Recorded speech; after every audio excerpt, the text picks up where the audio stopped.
ਵਾਹਿਗੁਰੂ ਜੀ ਕਾ ਖਾਲਸਾ ਵਾਹਿਗੁਰੂ ਜੀ ਕੀ ਫਤਿਹ। ਇੱਕ ਬਾਣੀ ਚੈਨਲ ਵੇਖ ਰਹੇ ਸਾਰੇ ਹੀ ਦਰਸ਼ਕਾਂ ਦਾ ਹਰਵਿੰਦਰ ਸਿੰਘ ਵੱਲੋਂ ਮੈਂ ਦਿਲ ਦੀ ਗਹਿਰਾਈਆਂ ਤੋਂ ਸਵਾਗਤ ਕਰਦਾ ਹਾਂ। ਬੜੇ ਲੰਬੇ ਸਮੇਂ ਤੋਂ ਉਡੀਕ ਸੀ ਕਿ ਕੋਰਟ ਦਾ ਜਜਮੈਂਟ ਕੀ ਆਂਦਾ ਹੈ। ਫਾਈਨਲੀ ਕੋਰਟ ਦੀ ਜਿਹੜੀ ਫਾਈਨਲ ਵਰਡਿਕਟ ਸੀ ਉਹ ਆ ਚੁੱਕੀ ਹੈ ਤੇ ਕੁਝ ਦੇਰ ਦੇ ਲਈ ਮੁਲਤਵੀ ਕੀਤਾ ਗਿਆ ਔਰ ਉਸ ਦੀ ਡੇਟ ਵੀ ਆਫੀਸ਼ੀਅਲੀ ਅਨਾਉਂਸ ਕੀਤੀ ਗਈ ਹੈ। ਆਓ ਹੁਣ ਜਾਣਦੇ ਹਾਂ ਜਿਹੜੇ ਵੀ ਆਗੂ ਇੱਥੇ ਸਨ ਸਵੇਰੇ ਦੇ ਉਡੀਕ ਕਰ ਰਹੇ ਸਨ ਕਿ ਫੈਸਲਾ ਕੀ ਆਂਦਾ। ਸਾਰੀ ਹੀ ਸੰਗਤ ਜਿਹੜੀ ਇਸ ਵਕਤ ਕੋਰੀਡੋਰ ਤੇ ਖੜੀ ਹੈ ਸਪੈਸ਼ਲੀ ਤੌਰ ਤੇ ਇਸ ਚੀਜ਼ ਦੇ ਜਾਣਨ ਦੇ ਲਈ ਕਿ ਕੀ ਅਪਡੇਟ ਨਿਕਲ ਕੇ ਸਾਹਮਣੇ ਆਂਦਾ ਹੈ। ਹੁਣ ਆਪਾਂ ਸਾਰਾ ਅਪਡੇਟ ਜਾਣਦੇ ਹਾਂ ਕੋਰਟ ਦਾ ਕਿ ਕੀ ਕੋਰਟ ਦੇ ਵਿੱਚ ਵਰਡਿਕਟ ਹੋਈ ਹੈ ਔਰ ਕੀ ਫੈਸਲਾ ਜਿਹੜਾ ਜੱਜ ਸਾਹਿਬ ਨੇ ਸੁਣਾਇਆ ਗਿਆ। ਸਭ ਤੋਂ ਪਹਿਲਾਂ ਮੈਂ ਇੱਕ ਬਾਣੀ ਚੈਨਲ ਤੇ ਤੁਹਾਡਾ ਜੀ ਆਇਆਂ ਨੂੰ ਕਰਦਾ ਹਾਂ। ਵਾਹਿਗੁਰੂ ਜੀ ਕਾ ਖਾਲਸਾ ਵਾਹਿਗੁਰੂ ਜੀ ਕੀ ਫਤਿਹ। ਹੁਣ ਮੈਂ ਜਾਣਨਾ ਚਾਹਾਂਗਾ ਕਿ ਕੀ ਹੋਇਆ ਅੱਜ ਕੋਰਟ ਦੇ ਵਿੱਚ ਤੇ ਫਾਈਨਲੀ ਵਰਡਿਕਟ ਕੀ ਹੋਈ ਉਹ ਤੁਸੀਂ ਦੱਸੋ। ਵਾਹਿਗੁਰੂ ਜੀ ਕਾ ਖਾਲਸਾ ਵਾਹਿਗੁਰੂ ਜੀ ਕੀ ਫਤਿਹ। ਗੱਲ ਹੈ ਕਿ ਬੜੀ ਮਦਭਾਗੀ ਗੱਲ ਹੈ ਕਿ ਆਪਣੇ ਹਿੰਦੁਸਤਾਨ ਦੇ ਅੰਦਰ ਹੀ ਅੱਜ ਮੈਂਬਰ ਪਾਰਲੀਮੈਂਟ ਨੂੰ ਆਪਣੇ ਹਿੰਦੁਸਤਾਨ ਦੇ ਅੰਦਰ ਹੀ ਇੰਟਰ ਕਰਨ ਨਹੀਂ ਦਿੱਤਾ ਜਾ ਰਿਹਾ। ਕਿ ਕੋਈ ਹੋਰ ਕੰਟਰੀ ਹੋਏ ਤੇ ਉੱਥੇ ਕੋਈ ਆਬਜੈਕਸ਼ਨ ਬਣਦਾ ਕਿ ਦੇਸੀ ਵਿਦੇਸ਼ੀ ਦਾ ਕੋਈ ਜਿਹੜਾ ਆਬਜੈਕਸ਼ਨ ਬਣਦਾ, ਲੇਕਿਨ ਹਿੰਦੁਸਤਾਨ ਦੇ ਅੰਦਰ ਇੱਕ ਮੈਂਬਰ ਪਾਰਲੀਮੈਂਟ ਨੂੰ ਨਾ ਅੰਦਰ ਜਾਣ ਦੇਣਾ ਬੜੀ ਵੱਡੀ ਮਦਭਾਗੀ ਗੱਲ ਹੈ। ਮੈਨੂੰ ਯਾਦ ਲੱਗਦਾ ਕਿ ਅੱਜ ਦੀ ਜਿਹੜੀ ਹਕੂਮਤ ਹੈ ਇਸ ਨੇ ਸ਼ਾਮਾ ਪ੍ਰਸਾਦ ਮੁਖਰਜੀ ਦਾ ਬੁੱਤ ਲੱਗਿਆ ਮਾਧੋਪੁਰ ਤੇ ਇੱਕ ਵਿਧਾਨ ਤੇ ਦੋ ਪ੍ਰਧਾਨ ਦਾ ਉਹਨੇ ਨਾਅਰਾ ਲਾਇਆ ਸੀ ਔਰ ਪਰਮਿਟ ਲੈ ਕੇ ਸਾਡੇ ਜੰਮੂ ਕਸ਼ਮੀਰ ਦੇ ਵਿੱਚ ਇੰਟਰ ਕੀਤਾ ਜਾਂਦਾ ਸੀ, ਪਰਮਿਸ਼ਨ ਲੈ ਕੇ ਇੰਟਰ ਕਰਨ ਦਿੱਤਾ ਜਾਂਦਾ ਸੀ। ਲੇਕਿਨ ਉਹਨਾਂ ਨੇ ਉਦੋਂ ਖਿਲਾਫ ਆਵਾਜ਼ ਚੁੱਕੀ ਸੀ ਕਿ ਬਈ ਇਹ ਹਿੰਦੁਸਤਾਨ ਦੇ ਅੰਦਰ ਹੀ ਕਿਉਂ ਸਾਨੂੰ ਪਰਮਿਸ਼ਨ ਲੈ ਕੇ ਆਉਣਾ ਪੈਂਦਾ। ਉਦੋਂ ਪਰਮਿਟ ਬਣਦਾ ਹੁੰਦਾ ਸੀ 47 ਤੋਂ ਬਾਅਦ।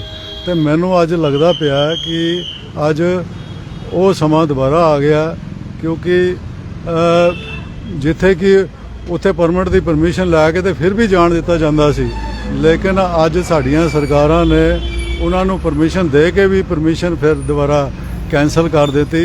ਇਹ ਇੱਕ ਬੜੀ ਮਦਭਾਗੀ ਗੱਲ ਹੈ ਕਿਉਂਕਿ ਸਿੱਖ ਕਮਿਊਨਿਟੀ ਦੇ ਵਿੱਚ ਹਮੇਸ਼ਾ ਹੀ ਧੱਕਾ ਹੁੰਦਾ ਰਿਹਾ, ਚਾਹੇ ਸਾਡੇ ਗੁਰੂਆਂ ਤੋਂ ਲੈ ਕੇ ਤੇ ਅੱਜ ਤੱਕ ਜਿਹੜਾ ਕਿ ਧੱਕਾ ਹੁੰਦਾ ਰਿਹਾ। ਔਰ ਹਮੇਸ਼ਾ ਉਹਨਾਂ ਨੇ ਹੱਕ ਸੱਚ ਦੀ ਖਾਤਰ, ਜਿੱਥੇ ਗੁਰੂ ਨਾਨਕ ਪਾਤਸ਼ਾਹ ਜੀ ਨੇ ਬਾਬਰ ਨੂੰ ਜਾਬਰ ਕਿਹਾ ਤੇ ਉਹਦੇ ਜ਼ੁਲਮ ਦੀ ਚੱਕੀ ਪੀਣੀ ਪਈ, ਲੇਕਿਨ ਅੱਜ ਸ੍ਰੀ ਗੁਰੂ ਗੋਬਿੰਦ ਸਿੰਘ ਜੀ ਦਾ ਜਿਹੜਾ ਸਾਰਾ ਪਰਿਵਾਰ ਜਿਹੜਾ ਇਸ ਦੇਸ਼ ਦੀ ਸੰਸਕ੍ਰਿਤੀ ਏਕਤਾ ਭਾਈਚਾਰੇ ਨੂੰ ਬਚਾਉਣ ਲਈ ਉਹਨਾਂ ਨੇ ਆਪਣਾ ਆਪ ਸਾਰਾ ਕੁਰਬਾਨ ਕੀਤਾ, ਲੇਕਿਨ ਹੱਕ ਸੱਚ ਦੀ ਖਾਤਰ ਔਰ ਦੂਸਰੇ ਕਮਿਊਨਿਟੀ ਦੇ ਲੋਕਾਂ ਦੇ ਲਈ।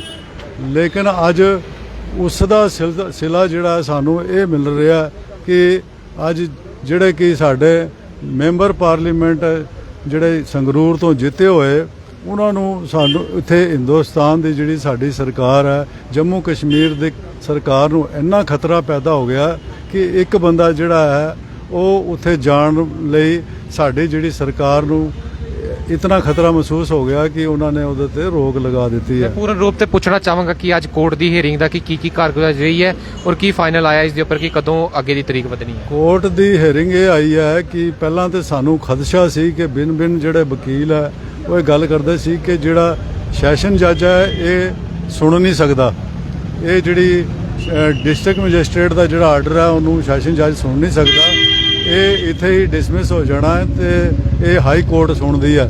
ਲੇਕਿਨ ਸਾਡੇ ਵਕੀਲ ਸਾਹਿਬ ਨੇ ਦਫਾ 397 ਦੇ ਤਹਿਤ ਉਹਨਾਂ ਨੂੰ ਇੱਕ ਦੱਸਿਆ ਜਿਹੜਾ ਸਾਡਾ ਇੱਕ ਕਾਨੂੰਨ ਬਣਦਾ ਤੇ ਉਹਦੇ ਵਿੱਚ ਇਹ ਜਿਹੜੀ ਅਪੀਲ ਸਾਡੀ ਜਿਹੜੀ ਆ ਉਹ ਲੱਗ ਚੁੱਕੀ ਹੈ ਤੇ ਉਹਨਾਂ ਨੇ ਜਿਹੜੀ ਡੇਟ ਜਿਹੜੀ ਆ ਹੁਣ 14 ਤਰੀਕ ਦੀ ਡੇਟ ਜਿਹੜੀ ਪਾਈ ਹੈ।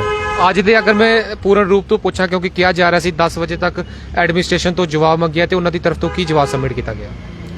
ਐਡਮਿਨਿਸਟ੍ਰੇਸ਼ਨ ਨੇ ਜਿਹੜਾ ਕਿ ਅਜੇ ਜਿਹੜਾ ਪ੍ਰੋਸੀਕਿਊਸ਼ਨ ਜਿਹੜਾ ਹੈ, ਜਿਸ ਤਰ੍ਹਾਂ ਕਿ ਦੱਸਿਆ ਗਿਆ ਸਾਡੇ ਵਕੀਲ ਨੇ ਦੱਸਿਆ ਕਿ ਪ੍ਰੋਸੀਕਿਊਸ਼ਨ ਨੇ ਜਿਹੜਾ ਕਿ ਉਹ ਉਹਨਾਂ ਨੂੰ ਜਵਾਬ ਦੇਣ ਵਾਸਤੇ ਰਿਟਨ ਤੁਸੀਂ ਉਹਨਾਂ ਨੂੰ ਉਹਦੇ ਕੋਲੋਂ ਮੰਗਿਆ ਗਿਆ ਕਿ ਤੁਸੀਂ 14 ਤਰੀਕ ਤੱਕ ਇਹ ਜੋ ਕੁਝ ਜਿਹੜੇ ਵੀ ਹਨ ਆਬਜੈਕਸ਼ਨ ਆਪਣੇ ਤੁਸੀਂ ਫਾਈਲ ਕਰੋ। ਤੇ ਹੁਣ ਇਹ ਜਿਹੜਾ ਵਕਫਾ ਪਿਆ ਇਹ ਇਸੇ ਚੀਜ਼ ਦਾ ਹੈ ਕਿ ਸਰਕਾਰ ਨੂੰ ਮੋਹਲਤ ਦਿੱਤੀ ਗਈ ਹੈ ਕਿ ਤੁਸੀਂ ਆਪਣੀ ਸਫਾਈ ਜਿਹੜੀ ਆ ਉਹ ਪੇਸ਼ ਕਰੋ ਕਿ ਕਿਉਂ ਇਹਨਾਂ ਨੂੰ ਕਿਸ ਕਾਰਨ ਇਹਨਾਂ ਨੂੰ ਰੋਕਿਆ ਗਿਆ। ਬਟ ਪਰਸਨਲੀ ਤੌਰ ਤੇ ਅਗਰ ਮੈਂ ਪੁੱਛਾਂ ਤੁਹਾਨੂੰ ਤਾਂ 14 ਤਾਰੀਖ ਦਾ ਬੜਾ ਲੰਬਾ ਅਰਸਾ ਹੈ ਵਿੱਚ ਦਾ ਸਿਟਿੰਗ ਜਿਹੜੇ ਮੈਂਬਰ ਆ ਪਾਰਲੀਮੈਂਟ ਨੇ ਏਜ ਦੇ ਹਿਸਾਬ ਨਾਲ ਹੀ ਉਹ ਕੋਰੀਡੋਰ ਤੇ ਹਜੇ ਵੀ ਡਟੇ ਹੋਏ ਹਨ। ਕਿਆ ਤੁਹਾਨੂੰ ਲੱਗਦਾ ਕਿ ਇੰਨੀ ਲੰਬੀ ਹੀਅਰਿੰਗ ਤੋਂ ਬਾਅਦ ਉਮੀਦ ਹੈ ਕਿ ਡਿਸੀਜਨ ਮਿਲ ਸਕਦਾ ਹੈ? ਕਿਉਂਕਿ ਹਾਲੇ ਦੇਖਿਆ ਜਾਏ ਤੇ ਉਹਨਾਂ ਦੀ ਤਰਫ ਤੋਂ ਜਿੱਦਾਂ ਹੁਣੇ ਵੀ ਵਕੀਲ ਸਾਹਿਬ ਵੀ ਆ ਰਹੇ ਸੀ, ਬਟ ਉੱਥੇ ਨੈਟਵਰਕ ਘੱਟ ਹੋਣ ਦੀ ਵਜ੍ਹਾ ਨਾਲ ਆਪਾਂ ਤੁਹਾਡੇ ਤੱਕ ਨਹੀਂ ਪਹੁੰਚਾ ਪਾਏ ਉਸ ਡਿਟੇਲ ਨੂੰ। ਲੇਕਿਨ ਉਹਨਾਂ ਦੀ ਤਰਫ ਤੋਂ ਕਿਹਾ ਗਿਆ ਹੈ ਕਿ ਅਗਰ 14 ਤਰੀਕ ਤੱਕ ਉਹਨਾਂ ਨੂੰ ਪੂਰਨ ਰੂਪ ਤੋਂ ਟਾਈਮ ਦਿੱਤਾ ਗਿਆ, ਕਿਆ ਇਹ ਲੰਬਾ ਕਾਰਗੁਜ਼ਾਰਾ ਨਹੀਂ ਹੋ ਜਾਏਗਾ? ਇੰਨਾ ਲੰਬਾ ਅਗਰ ਸੰਗਤ ਵੀ ਉੱਥੇ ਬੈਠੀ ਹੋਈ ਹੈ ਕੋਰੀਡੋਰ ਦੇ ਉੱਤੇ, ਦੂਰ ਪਾਰ ਤੋਂ ਇਲਾਕੇ ਤੋਂ ਸੰਗਤ ਆ ਰਹੀ ਹੈ, ਕਿਆ ਇੰਨਾ ਵੇਟ ਕਰ ਪਾਣਗੇ 14 ਤਾਰੀਖ ਤੱਕ? ਇੰਨਾ ਲੰਬਾ ਜਿਹੜਾ ਗੈਪ ਹੈ ਉਹ ਤਾਂ ਪਟੀਸ਼ਨ ਦਾਇਰ ਕਰਨ ਦਾ ਨਾ ਕਿ ਉਹਨਾਂ ਦੀ ਤਰਫ ਤੋਂ ਆਬਜੈਕਸ਼ਨਸ ਕੀ ਹਨ, ਉਸ ਤੋਂ ਬਾਅਦ ਤੇ ਰਿਜ਼ਲਟ ਦਾ ਪਤਾ ਨਹੀਂ ਕਿੰਨਾ ਕੁ ਵਕਤ ਲੱਗ ਜਾਏਗਾ। ਤੇ ਕੀ ਸੋਚਦੇ ਹੋ ਅੱਗੇ ਨੂੰ ਲੈ ਕੇ? ਲੇਕਿਨ ਮੈਨੂੰ ਲੱਗਦਾ ਕਿ ਇਹ ਜਿਹੜਾ ਕਾਰਾ ਜਿਹੜਾ ਵਰਤਿਆ ਹੈ ਇਹ ਟਾਲਣੇ ਵਾਸਤੇ ਹੈ ਕਿ ਸਮਾਂ ਜਿਹੜਾ ਲੰਘ ਜਾਏ ਤੇ ਇਸ ਨੂੰ ਟਾਲਣੇ ਲਈ ਕਿ ਜਿਹੜਾ ਠੰਡਾ ਪੈ ਜਾਏ। ਤੇ ਮੈਨੂੰ ਨਹੀਂ ਲੱਗਦਾ ਕਿ ਇਹਦੇ ਵਿੱਚ ਜਿਹੜੀ ਸਾਡੀ ਜਿਹੜੀ ਪੂਰਾ ਜ਼ਿਲ੍ਹਾ ਇੰਤਜ਼ਾਮੀਆ ਜਿਹੜੀ ਹੈ ਅੱਜ 4 ਦਿਨਾਂ ਤੋਂ ਦਿਨ ਰਾਤ ਉੱਥੇ ਜਿਹੜੀ ਬੈਠੀ ਦੀ ਹੈ, ਇਹ ਸਿਰਫ ਇਸ ਮਸਲੇ ਨੂੰ ਟਾਲਣੇ ਲਈ ਜਿਹੜਾ ਕਿ ਇਹ ਹੋਇਆ। ਲੇਕਿਨ ਅੱਗੇ ਮਾਨ ਸਾਹਿਬ ਦਾ ਦੇਖਾਂਗੇ ਕਿ ਕੀ ਡਿਸੀਜਨ ਲੈਂਦੇ ਆ ਉਹ। ਤੇ ਕਿਉਂਕਿ ਇੱਕ 77 ਸਾਲ ਦਾ ਬੰਦਾ ਜਿਹੜਾ ਹੈ ਉਹ ਉੱਥੇ ਸੜਕਾਂ ਦੇ ਵਿੱਚ ਬੈਠਾ ਦਾ ਤੇ ਹੁਣ ਇਹ ਉਹਨਾਂ ਦਾ ਡਿਸੀਜਨ ਆ ਕਿ ਕੀ ਉਹ ਕਰਦੇ ਆ।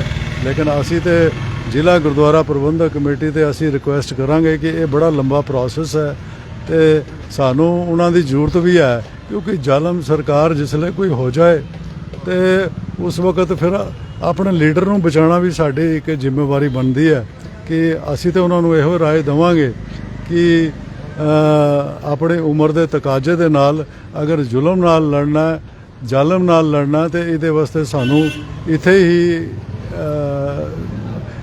ਇੱਥੇ ਹੀ ਸਾਨੂੰ ਸਮਾਪਤੀ ਨਹੀਂ ਕਰਨੀ ਚਾਹੀਦੀ। ਸਾਨੂੰ ਅੱਗੇ ਜੰਗ ਲੜਨੇ ਵਾਸਤੇ ਅੱਗੇ ਹਾਈ ਕੋਰਟ ਪਈ ਹੈ, ਸੁਪਰੀਮ ਕੋਰਟ ਪਈ ਹੈ ਤੇ ਉੱਥੇ ਵੀ ਲੜਿਆ ਜਾ ਸਕਦਾ। ਨਹੀਂ ਤੇ ਇਹ ਤੇ ਇਸ ਤਰ੍ਹਾਂ ਹੋ ਗਿਆ ਕਿ ਦਫਾ 144 ਇੱਕ ਬੰਦੇ ਵਾਸਤੇ ਲੱਗੀ ਹੈ, ਤੇ ਸਾਰੀ ਉਮਰ ਇੱਥੇ ਆ ਕੇ ਜੰਮੂ ਕਸ਼ਮੀਰ ਦੇ ਵਿੱਚ ਵੜ ਹੀ ਨਹੀਂ ਸਕਦਾ।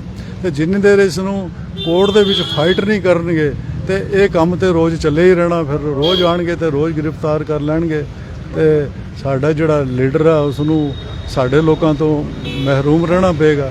ਬਹੁਤ ਬਹੁਤ ਧੰਨਵਾਦ। ਇਹ ਸਨ ਡਿਸਟ੍ਰਿਕਟ ਗੁਰਦੁਆਰਾ ਪ੍ਰਬੰਧਕ ਕਮੇਟੀ ਦੇ ਆਗੂ ਅਤੇ ਹੋਰ ਵੀ ਸਾਰੇ ਆਗੂ ਤੁਸੀਂ ਦੇਖ ਰਹੇ ਹੋ। ਬੇਹੱਦ ਲਾਈਵ ਅਪਡੇਟ ਜਿਹੜੀ ਹੋਣ ਦੀ ਨਿਕਲ ਕੇ ਕੋਰਟ ਦੇ, ਆਪਾਂ ਵੀ ਕੋਰਟ ਦੇ ਸਾਹਮਣੇ ਹੀ ਸੀ ਬਿਲਕੁਲ, ਔਰ ਕੋਰਟ ਦੇ ਅੰਦਰੋਂ ਹੀ ਸਾਰੀ ਅਪਡੇਟ ਤੁਹਾਡੇ ਤੱਕ ਪਹੁੰਚਾਉਣ ਦੀ ਕੋਸ਼ਿਸ਼ ਕਰ ਰਹੇ ਸੀ, ਬਟ ਨੈਟਵਰਕ ਨਾ ਹੋਣ ਦੇ ਕਾਰਨ ਥੋੜਾ ਜਿਹਾ ਡਿਲੇ ਹੋਣਾ ਪਿਆ। ਬਟ ਲਾਈਵ ਅਪਡੇਟ ਇਹੀ ਹੈ ਇਸ ਵਕਤ ਦੀ ਕਿ ਕੋਰਟ ਦੀ ਤਰਫ ਤੋਂ 14 ਤਰੀਕ ਤੱਕ ਮੁਲਤਵੀ ਕਰ ਦਿੱਤਾ ਗਿਆ ਤੇ ਗਵਰਨਮੈਂਟ ਦੀ ਤਰਫ ਤੋਂ ਪੁੱਛਿਆ ਗਿਆ ਕਿ ਤੁਸੀਂ ਵੀ ਆਪਣਾ ਰਿਟਨ ਜਿਹੜਾ ਉਹ ਪੇਸ਼ ਕਰੋ ਕਿ ਕਿਸ ਦਾਇਰੇ ਦੇ ਅੰਦਰ ਤੁਹਾਡੀ ਕੀ ਰਾਏ ਹੈ, ਤੁਸੀਂ ਕਿਉਂ ਰੋਕਿਆ, ਤੁਹਾਡੇ ਪਿੱਛੇ ਦੀ ਮਨਸ਼ਾ ਕੀ ਸੀ। ਇੱਕ ਲੰਬਾ ਵਕਤ ਹੈ, ਬਟ ਤੁਸੀਂ ਡਿਸਟ੍ਰਿਕਟ ਗੁਰਦੁਆਰਾ ਪ੍ਰਬੰਧਕ ਕਮੇਟੀ ਦੇ ਪ੍ਰਧਾਨ ਜੀ ਕੋਲ ਵੀ ਸੁਣਿਆ ਕਿ ਅੱਗੇ ਦੇ ਵੀ ਦਾਇਰੇ ਖੁੱਲੇ ਹਨ, ਚਾਹੇ ਉਹ ਹਾਈ ਕੋਰਟ ਹੋਏ ਤੇ ਚਾਹੇ ਉਹ ਸੁਪਰੀਮ ਕੋਰਟ ਹੋਏ। ਆਪਣੀ ਰਾਏ ਤੁਹਾਡੇ ਸਾਹਮਣੇ ਰੱਖੀ ਹੈ। ਹੁਣ ਆਪਾਂ ਤੁਹਾਨੂੰ ਲਾਈਵ ਜਿਹੜਾ ਕੋਰੀਡੋਰ ਦਾ ਵੀ ਅਪਡੇਟ ਦੇਵਾਂਗੇ ਕਿ ਉੱਥੇ ਦੇ ਕੀ ਹਨ, ਕਿਉਂਕਿ ਹੁਣ ਲਾਈਵ ਡਿਸਕਸ਼ਨ ਹੋਣੀ ਹੈ ਜਾ ਕੇ ਸਾਰੀ ਹੀ ਕਮੇਟੀਆਂ ਦੀ ਮਾਨ ਸਾਹਿਬ ਜੀ ਹੋਰਾਂ ਨਾਲ ਕਿ ਅੱਗੇ ਦਾ ਕੀ ਪਲਾਨ ਕੀਤਾ ਜਾਂਦਾ ਹੈ। ਕਿਉਂਕਿ ਏਜ ਇਹਨਾਂ ਨੇ ਵੀ ਦੱਸਿਆ ਕਿ ਉਹਨਾਂ ਦੀ ਇੰਨੀ ਜ਼ਿਆਦਾ ਹੈਗੀ ਹੈ, ਆਪਣੇ ਆਗੂ ਨੂੰ ਵੀ ਬਚਾਉਣਾ, ਜਿੱਦਾਂ ਇਹਨਾਂ ਨੇ ਵਰਡਿੰਗ ਆਪਣੀ ਇਕਬਾਣੀ ਚੈਨਲ ਦੇ ਪਰਿਵਾਰ ਨਾਲ ਰੱਖੀ ਹੈ।